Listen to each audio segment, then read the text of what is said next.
से क्या कह रहा है?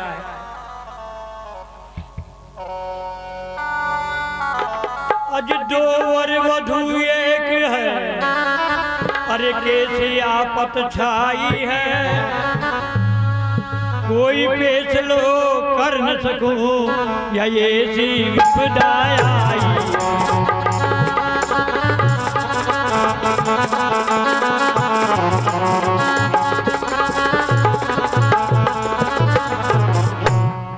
बेटा दो तो वर हैं और वधु एक है, ये मेरे ऊपर कैसी आफत आ गई है, मैं फैसला करने में सक्षम नहीं हूं, मेरी जान घबरा रही है। आगे कहा अज लगन दिया मऊधरा, रतन कुंवर बींद बनायो है, मुगल बादशाह लगन मंगावे, यो मेरो जीव घबरायो।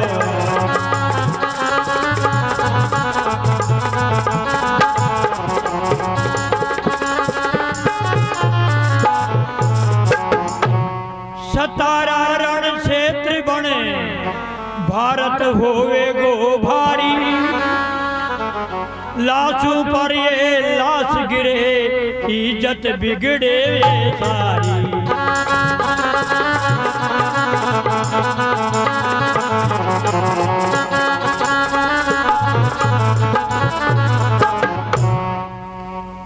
महाराज ने कहा बेटा मेरा दुख का कारण तो तू ही है, लाडी मेरे पास है कि लाडे दो हो गए, लगन तो मऊधरा में दिया है और ये मुगल सम्राट जबरन शादी करने के आ रहा है, लगन मंगा रहा है, मैं क्या करूं?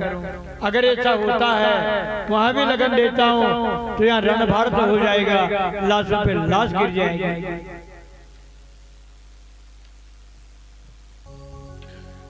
जितना बादशाह अपने आप को शक्तिशाली समझ रहा है बेटा, खींची परिवार उससे कमजोर नहीं है, यहाँ बड़ी गजब की लड़ाई हो सकती है, मेरे समझ में नहीं आ रहा है बेटा मैं क्या करूं?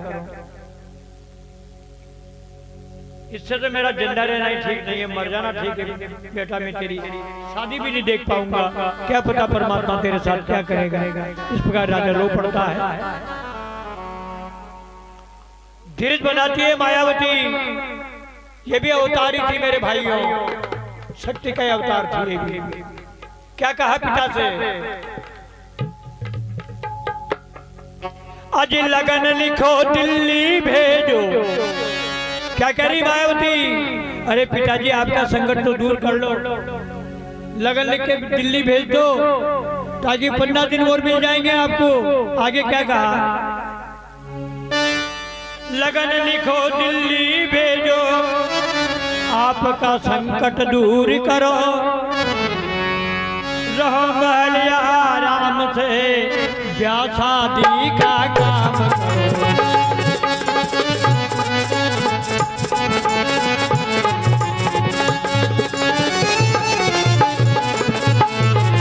हाँ पिताजी आपका संकट को दूर को, लगन लिखकर आपके संकट को दूर कर लो, 15 दिन मिल जाएंगे, ब्याह शादी का काम करो, बहनों में मत रहो। आगे क्या कह रही है मायावती? अरे जिसकी बुझा में दम होगा। क्या कह रही है मायावती? पिताजी सुनिए, जिसकी भुजा में दम होगा वो मायावती को पाएगा, विधि विधान से फेरा ले मुझे साथ ले जाएगा।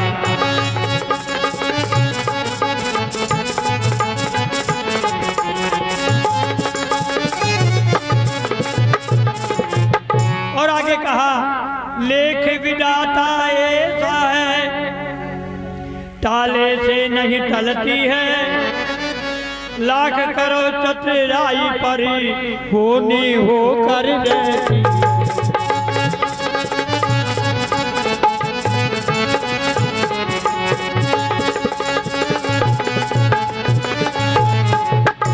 मायावती ने कहा पिताजी जिसकी भुजा में दम होगा वो मायावती को पाएगा, विधि विधान से फेरे लेकर मुझे ले जाएगा। चिंता करने की बात नहीं है, लगन लिख के आपके प्राणों के संकट को दूर कर लो। जो विधाता का विधान होगा वो होकर रहेगा, ना आप बैठ सकते ना मैं बैठ सकते। आगे कहा, समझा रही देखो, मैंने निवेदन किया था अभी थोड़ी देर पहले आपसे कि बेटा बेटी जब जवान हो जाए तो उसे मित्र समझना चाहिए, उनकी बात पे गौर करना चाहिए। मायावती क्या कह रही है, भगवान श्री राम का 12 बजे रात तिलक होने वाला था, गुरु मूर्त निकालने वाला था, उसके बाद भी उसी समय को भगवान श्री राम को वनवास हो गया। पिताजी क्यों चिंता कर रहे हो? राजा हरिश्चंद्र जैसा कोई दानी नहीं था इस भारत के ऊपर, इस भारत में राजा हरिश्चंद्र जैसा दानी नहीं था। लेकिन एक दिन ऐसा आया कि तीनों प्राणी को काशी के बाजार में नीलाम होना पड़ा है और आप बेकार के संकट कर रहे हो, बेकार के दुख पा रहे हो। जो विधाता को मंजूर होगा वो होगा। आप रानी की शादी कर दी, लगन लिख दीजिए मेरा।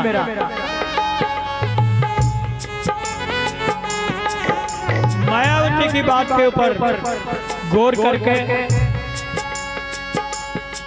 भगवती नरेश लगन लेकर दिल्ली भी भिजवा देते। देखो हो गई लड़ाई का उत्पात शुरू हो गया।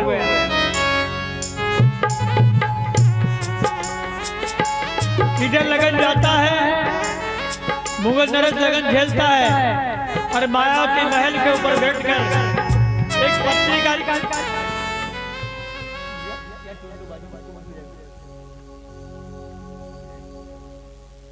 क्या होता है, लगन भिजवा दिया, दिल्ली नरेश ने लगन झेल लिया। मायावती महल के ऊपर बैठ जाती है कागज कलम लेकर के और एक रतन कंवर को एक कागज लिख रही है, एक चिट्ठी पत्रिका लिख रही है।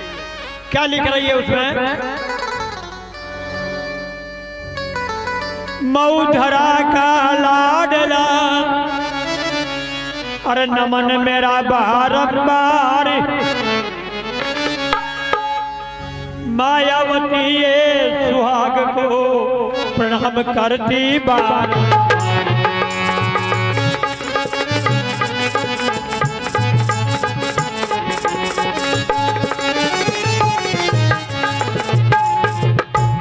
कह रही है मायावती, हे मऊधरा के लाडला तुझे मैं बारंबार नमन करती हूँ, मायावती के सुहाग को प्रणाम करती हूँ। आगे कह रही है, आप और मेरे जीवन में नया मोड़ आना शुरू हो गया है महाराज। मुगल शादी जबरन करना चाह रहा है, ऐसा सतारा में होने जा रहा है। आगे क्या कह रही है, 7 दिन में सतारा पहुंचो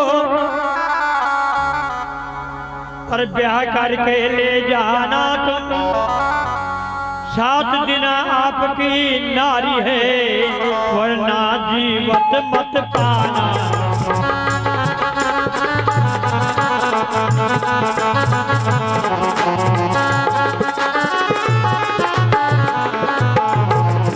और कहा रतन कौर महाराज, 7 दिन के अंदर सतारा आ जाना, ब्याह करके मुझे ले जाना। 7 दिन के अंदर अगर आप सतारा नहीं पहुंचे तो मुझे जीवित मत पाना, मैं महल में से गिर करके मेरे प्राणों की बलि चढ़ा दूंगा। आगे लिखा,